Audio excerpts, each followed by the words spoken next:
Hello yours guys, क्या हाल चाल है गाइस। वीडियो शुरू करने से पहले मैं आपसे माफी मांगना चाहता हूं क्योंकि गाइस मैं वीडियो इसलिए नहीं अपलोड कर पाया क्योंकि मैं थोड़ा सा बीमार हो गया था। वीडियो ना अपलोड करने से चैनल की अब थोड़ी सी रीच भी गिर गई होगी, तो इसलिए गाइस अपने भाई को सपोर्ट कर दो। चलिए बिना किसी टाइम वेस्ट किए वीडियो को शुरू करते हैं। एपिसोड की स्टार्टिंग में हमको दिखाया जाता है कि एक बंदा बोलता है कि क्या अब तुम मैकेनिकल आर्म्स पहनने वाले हो, और तभी सीन शूट होता है। राकी बोलते है कि तुमको कुछ भी करने की जरूरत नहीं है, और क्वेन बोलता है कि तुम जब सो रहे थे तो तब हमने तुम्हारा चेकअप किया था और तुम्हारे अंदर इतना आर्बिट्रियम नहीं है। आर्बिट्रियम ह्यूमन माइंड की पावर है जिससे कि वो मैकेनिकल आर्म्स की पावर को कंट्रोल कर सकता है, और एक नॉर्मल मैकेनिकल आर्म को यूज करने के लिए तुमको आर्बिट्रियम भी चाहिए होगा, जिसका मतलब ये है कि तुम अभी मैकेनिकल आर्म्स के यूजर बनने के लिए अभी काबिल नहीं हो। और तभी एलजीएस बोलता है कि इसने आल्मा को गहरी नींद से जगाया है, और फिस्ट बोलता है कि अब आल्मा सब कुछ भूल चुका है और इस टाइम वो पता नहीं कैसे एक कपड़े के साथ जुड़ा हुआ है। ये लड़का आल्मा की पूरी पावर को बाहर नहीं निकाल सकता, और क्वेन बोलता है कि इस टाइम तुमको आल्मा का ध्यान रखना होगा, और ये चीज ध्यान रखना कि तुमको कुछ नहीं करना है क्योंकि तुम्हारे अंदर कोई भी पावर नहीं है। और आल्मा बोलता है कि ये सच नहीं है, जब हिकारू सोच लेता है वो कुछ भी कर सकता है। ये एक अच्छा इंसान है जो कि मुसीबत में पड़े हुए लोगों की मदद करता है। मैं तो यहाँ पर सिर्फ हिकारू की वजह से ही आया हूँ। और क्वेन बोलता है कि जिस हालत में तुम हो वही सबसे बड़ी प्रॉब्लम है। ये नंबर्स ये प्रूव करते हैं कि हिकारू के पास तो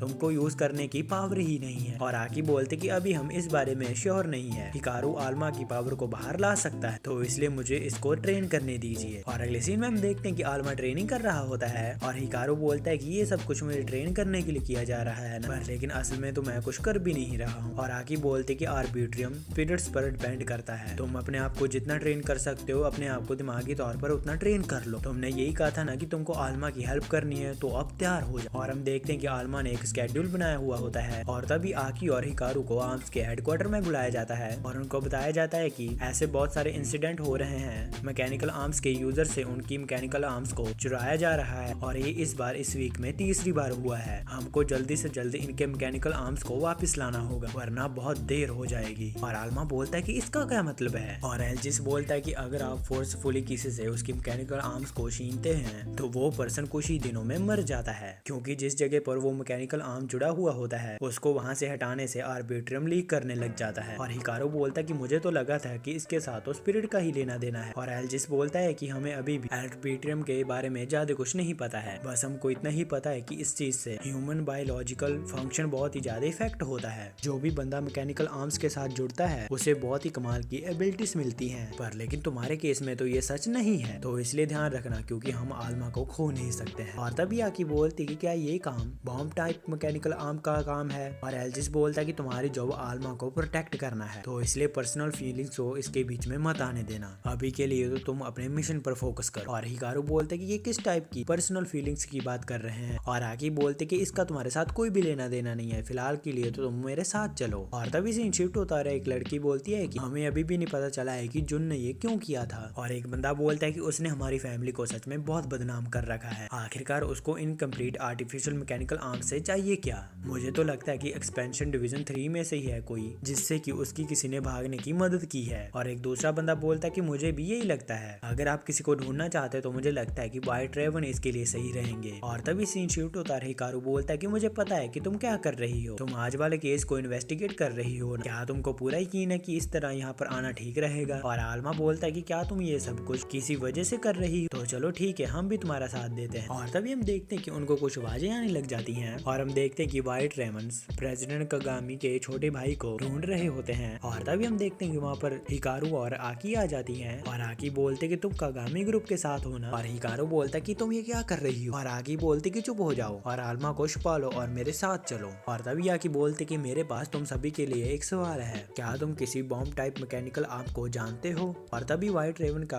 लीडर बोलता है कि अच्छा तो तुम भी मैकेनिकल आर्म यूजर हो, फिर तो हम तुमको यहाँ से जाने के लिए नहीं दे सकते। और हम देखते हैं कि सभी आकी के ऊपर अटैक कर देते हैं, पर लेकिन आकी तो उनको एक ही झटके में गिरा देती है। और व्हाइट रेवन का लीडर बोलता है कि क्या तुम आर्म्स में हो, क्या तुम्हारा नाम आयरन डुअल आर्म्स विल्डर है। और हम देखते हैं कि आकी की अटैक करने की वजह से हिकारू भी दूर जाकर गिरता है, और हम देखते हैं कि आकी लड़ना शुरू कर देती है। और तभी हिकारू को जुन दिखाई देता है, और हम देखते हैं कि हिकारू उसको जाने के लिए बोलता है, और हम देखते हैं कि जुन वहां से भागने लग जाता है, और हम देखते हैं कि हिकारू भी उसका पीछा करने लग जाता है। और हम देखते हैं कि व्हाइट रेवन का लीडर अपनी मैकेनिकल आर्म्स को एक बाइक के अंदर ट्रांसफॉर्म कर लेता है, और हिकारू और जुन के पीछे चला जाता है। और हम देखते हैं कि व्हाइट व्हाइट रेमन के कुछ बंदों ने हिकारू और जुन को घेर रखा हुआ होता है और एक बंदा बोलता है कि तुम हमारे रास्ते से हट जाओ, हमको तो बस वो लड़का चाहिए। और हिकारू बोलता है कि आखिरकार तुम लोग हो कौन, आखिरकार तुमको इस बच्चे से चाहिए क्या। और वो बंदा बोलता है कि इसका तुम्हारे साथ कोई भी लेना देना नहीं है। और ये बोलकर वो हिकारू के ऊपर अटैक कर देता है और हम देखते हैं कि आल्मा उसको बचा लेता है और वो बोलता है कि माफ करना हिकारू, पर लेकिन मैं ऐसी सिचुएशन में छुपा हुआ नहीं रह सकता। और जुन ये चीज देखकर शॉक हो जाता है कि हिकारू के पास ही ट्रिगर आर्म है और इतने में वहाँ पर व्हाइट रेमन का लीडर आ जाता है और हम देखते हैं कि जुन वहाँ से भाग जाता है। और तभी उस लीडर का मैकेनिकल आर्म बोलता है कि देखो हमको ट्रिगर आर्म मिल चुकी है, ये तो हमारा लकी डे है, तो चलो फिर इसको पकड़ते हैं। और हम देखते हैं कि आल्मा हिकारू को लेकर वहाँ से भागने लग जाता है पर लेकिन व्हाइट रेमन का लीडर उनको पकड़ लेता है और इतने में वहाँ पर आगी आ जाती है और व्हाइट रेमन के लीडर के ऊपर अटैक कर देती है। और आगी बोलती कि मैंने कहा था ना हिकारू कि मुझसे दूर मत जाना। और हम देखते हैं कि आगी व्हाइट रेमन के लीडर को हराकर उसको बॉम्ब टाइप मैकेनिकल आर्म के बारे में पूछने लग जाती है और हम देखते हैं कि उसको तो इस चीज के बारे में कुछ पता नहीं होता है। और तभी आगी हिकारू को पकड़ लेती है और वो बोलते कि तुम क्या सोच रहे थे हिकारू। और हिकारू बोलता है कि वहाँ पर एक छोटे से बच्चे को हमारी मदद चाहिए थी। और आगी का मैकेनिकल आर्म डेक्स बोलता है कि मैं तुम्हारी ये एक्सक्यूज नहीं सुनूंगा, तुम तो यहाँ से भागना चाहते थे ना। और हिकारू बोलता है कि नहीं ऐसा कुछ भी नहीं था। और आगी बोलते कि तुम्हारी वजह से हम अभी अभी आल्मा को खो ही दिया था, चाहे मैंने तुमको कहा है कि तुम्हारे अंदर पावर है पर लेकिन इस टाइम तुम बिल्कुल ही बेकार हो, तो इसलिए मेरे साथ रहो। और हम देखते हैं कि जोन उनको दूर से देख रहा होता है और ट्रिगर आर्म को देखकर वो बहुत ही ज्यादा खुश होता है। और हिकारू बोलता है कि अगर तुमको मुझसे इतनी ही ज्यादा प्रॉब्लम है तो तुम मुझको यहाँ पर क्यों लाई हो, और वैसे भी तुम क्यों बता रही हो कि हम क्या करने वाले हैं, और ऊपर से तुम मुझे कह रही हो कि मैं तुम्हारे साथ रहूं, तुमने ही मुझे दूर फेंका था और अब ये बहुत हो चुका है, तो इसलिए मैं वापस जा रहा हूँ, तो इसलिए मेरा पीछा करने की कोशिश मत करना। और सीनिक्स बोलता है कि अब हमको क्या करना चाहिए आकी। और आकी बोलती कि जो ये चाहता है इसको करने। और आल्मा हिकारू को बोलता है कि हिकारू हमको आकी से माफी मांग लेनी चाहिए, वो तो हमको बस प्रोटेक्ट ही कर रही थी। और हम देखते हैं कि हिकारू तो कुछ भी सुन नहीं रहा होता है। और तभी जुन बोलता है कि अच्छा तो तुम लोगों के साथ में ही लड़ रहे हो, तो अब इसका मतलब ये है कि अब मुझे उस लड़के के साथ नहीं लड़ना पड़ेगा। और तभी हम देखते हैं कि वहाँ पर आकी आ जाती है और आकी जुन से बोलते कि आखिरकार तुमको हिकारू से क्या चाहिए। और जुन बोलता है कि मैं तुम्हारे साथ लड़के टाइम वेस्ट नहीं करना चाहता हूँ, पर लेकिन मुझे अब लगता है कि कोई भी चारा नहीं बचा है। और ये चीज बोलकर वो अपने मैकेनिकल आर्म्स को एक्टिवेट कर लेता है। और तभी आकी बोलती कि अच्छा तो तुम एक bomb type mechanical arm user हो। और ये चीज बोलकर वो उसके ऊपर अटैक कर देती है और हम देखते हैं कि जुन उसके अटैक को रोक लेता है। और तभी आकी का मैकेनिकल आर्म बोलता है कि नहीं आकी ये वो नहीं है। और हम देखते हैं कि जुन आकी के ऊपर अटैक कर देता है। और तभी शिनचुटो आल्मा बोलता है कि चलो हिकारू अब हमको सबके साथ वापस जाना चाहिए। और हिकारू बोलता है कि मैं ऐसा कुछ भी नहीं करूं। और आल्मा बोलता है कि चलो हिकारू आकी का फोन आ रहा है, तो चलो अब तुम मुझसे माफी मांगो। और तभी हिकारू को आकी की तरफ से उसके इंजर्ड हुए की फोटोज मिलती हैं और जुन उसको फोन करके बोलता है कि मुझे अपना मैकेनिकल आर्म दे दो, हमारे पास टाइम वेस्ट करने के लिए टाइम नहीं है। तुम्हें पता है ना जब मैकेनिकल आर्म यूजर से उसके मैकेनिकल आर्म्स को छीन लिया जाता है तो उसके साथ क्या होता है। ये तो तुम्हारी अच्छी दोस्त है ना, तो चलो जल्दी से यहाँ पर आ जाओ वरना वो तो मरने वाली है। और तभी हम देखते हैं कि वहाँ पर आर्म्स के मेंबर आ जाते हैं और जुन बोलता है कि मैं फिलहाल के लिए तो यहाँ से जा रहा हूँ, अगर तुमको इस लड़की की मैकेनिकल आर्म से वापस चाहिए तो मुझे आकर अकेले में मिलो और उसके बदले में मुझे अपना ट्रिगर आर्म दे देना। और ये चीज बोलकर वो वहाँ से चला जाता है। और तभी हमको एल्जिस का सीन दिखाया जाता है और एल्जिस बोलता है कि अच्छा तो ये लोग आल्मा के पीछे थे, अब तो हमको उनको लेने के लिए वापस जाना ही पड़ेगा, नहीं तो आकी मर जाएगी। हमारा दुश्मन तो यही चाहता है कि हमारे एक एक करके बंदे मर जाएं, तो इसलिए तुम लोग वहीं पर रुको, मैं तुम्हारे लिए वहाँ पर एक और बॉडीगार्ड भेजता हूँ, क्योंकि आल्मा को प्रोटेक्ट करना हमारी सबसे बड़ी प्रायोरिटी है, तो इसलिए तुमको कुछ करने की जरूरत नहीं है। और हिकारू बोलता है कि सभी लोग मुझको यही बताते रहते हैं कि मुझको क्या नहीं करना चाहिए, मुझे समझ में नहीं आ रहा है कि आखिरकार इन लोगों को इतना ज्यादा फर्क क्यों पड़ रहा है, मैं ना ही कुछ करने वाला हूँ और ना ही मैं कुछ कर सकता हूँ। और तभी आल्मा बोलता है कि ये सच नहीं है, जब टाइम आता है तो तब तुम कुछ ना कुछ तो जरूर ही कर लेते हो, और वैसे भी तुमने आकी को पहले भी बचाया है, तो तुम इस बार भी कुछ ना कुछ जरूर कर लोगे। और हिकारू अपने मन में सोचता है कि अगर आल्मा मेरे साथ नहीं होता तो मैं उस टाइम भी आकी की हेल्प ना कर पाता,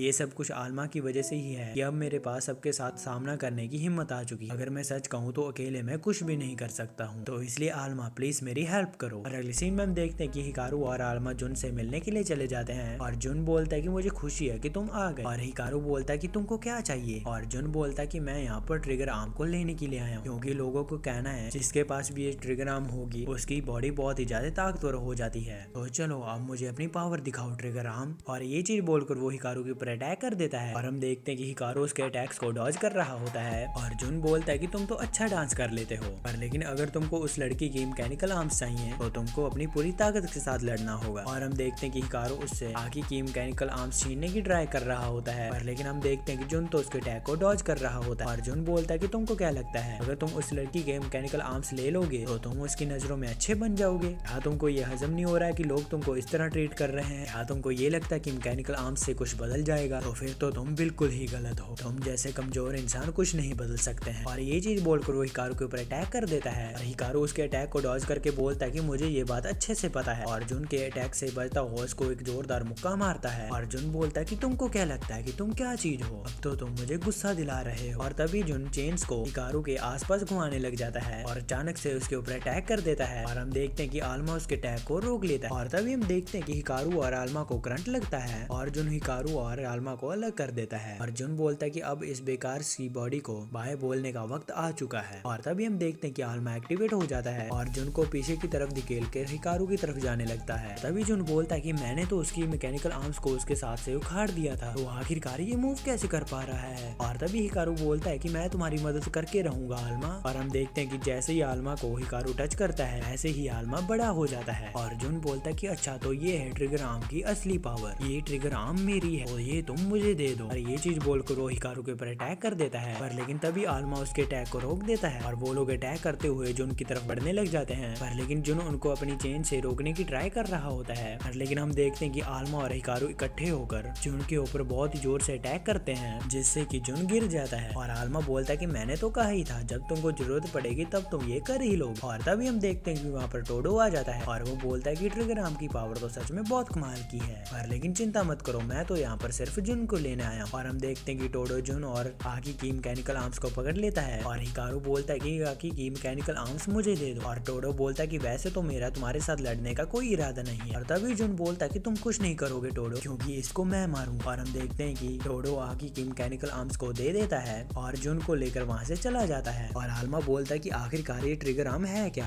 और हिकारू बोलता है कि चिंता मत करो, हमें इसका पता इकट्ठे लगाएंगे। और अगले सीन में हम देखते हैं कि आकी को होश आ जाता है और हम देखते हैं कि हिकारू बैठा हुआ अपनी जैकेट को सिल रहा होता है और इतने में वहाँ पर आकी आ जाती है और हिकारू बोलता है कि तुम वहाँ पर ढूंढ क्या रही थी? और आकी बोलती कि मैं तो उस बंदे को ढूंढ रही थी जिसने मेरी फैमिली को मारा, वो भी एक bomb type mechanical arm user है। और हिकारू बोलता है कि अच्छा तो उस लड़के ने तुम्हारी फैमिली को मारा है? और आकी बोलती कि नहीं, उसने नहीं मारा है और हाँ, मुझे बचाने के लिए थैंक यू। और हम देखते हैं कि आकी हिकारू से उसकी जैकेट को छीनकर उससे छिलना शुरू कर देती है जिससे कि आल्मा को बहुत ही ज्यादा दर्द हो रहा होता है। और तभी हिकारू उसको रोकने लग जाता है और मैरो उनको इस तरह इकट्ठे देखकर वहाँ से शर्माकर भाग जाती है। और हिकारू बोलता है कि आखिरकार यहाँ पर चल क्या रहा है। और इसी के साथ हमारा ये एपिसोड खत्म हो जाता है। ऐसे मुझे कमेंट करके जरूर बताइए कि आपको ये सीरीज कैसी लगी। अगर आपको नेक्स्ट पार्ट चाहिए तो मुझे कमेंट में जरूर बताइएगा और वीडियो के नीचे कमेंट करते जाना कि आपको वीडियो कैसी लगी। अगर वीडियो नहीं भी पसंद है तो कमेंट्स में फीडबैक देते जाना ताकि मैं उसको फ्यूचर में इम्प्रूव कर सकूँ। वीडियो पसंद है तो वीडियो को लाइक और चैनल को सब्सक्राइब कर जरूर जाना। मैं जा रहा हूँ, आप भी अपना जरूर ध्यान रखना। मैं मिलता हूँ आपको नेक्स्ट वीडियो में। Thanks for watching.